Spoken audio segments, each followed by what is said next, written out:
26 নম্বর booth, সেখানে উত্তেজনা। 100 মিটারের মধ্যে জমায়েত বিজেপি কর্মীদের, বাহিনীর সঙ্গে রীতিমতো বচসা বিজেপি কর্মীদের। পাল্টা তৃণমূল প্রার্থীর বিরুদ্ধেও অভিযোগ উঠে আসছে। তৃণমূলের বিরুদ্ধে গন্ডগোল পাকানোর অভিযোগ। দেখুন,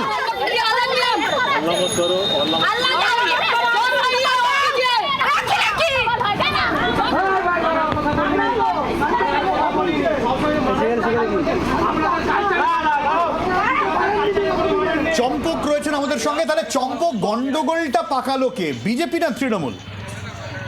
দেখো, যে ঘটনা যেটা ঘটালে ইরফালা 26 নম্বর বুথের মধ্যেই ঘটনা, এবং সেখানে তৃণমূলের অভিযোগ ছিল যে 100 মিটারের মধ্যে সেখানে বিজেপি কর্মীরা সেখানে জমায়েত করে রয়েছে এবং সেখানে ক্যাম্প করেছে। এবং সেই যখন তৃণমূল প্রার্থী শ্যামলী সরকার তিনি গিয়েছিলেন বুথ পরিদর্শনে, সেই সময় তিনি জমায়েত দেখে বাহিনীকে জমানত কথা বলা এবং তাকে ঘিরেই তখন বিক্ষোভ এবং বচসায় জড়িয়ে পড়ে বিজেপি কর্মীরা।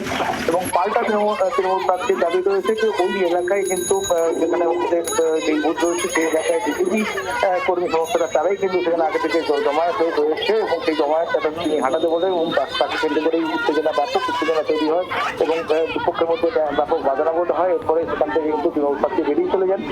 পরবর্তীকালে যেটা শীতল কাবাটের অভিযোগ রয়েছে যে গন্ডগোল একটা হয়েছিল সেটা মিটে গেছে, উনি হারার ভয়ে একটা মিথ্যা কথা অভিযোগ করছেন, এমনটাই কিন্তু শীতল কাবাট বলেছে। তবে এই ঘটনাকে কেন্দ্র করে যথেষ্ট উত্তেজনা নেই দেখা যায়। পরবর্তীকালে কেন্দ্রীয় বাহিনী কিন্তু বিষয়টাকে অনেক ধন্যবাদ। বাংলার আওয়াজ, বাঙালির আবেগ, জি 24 ঘন্টা।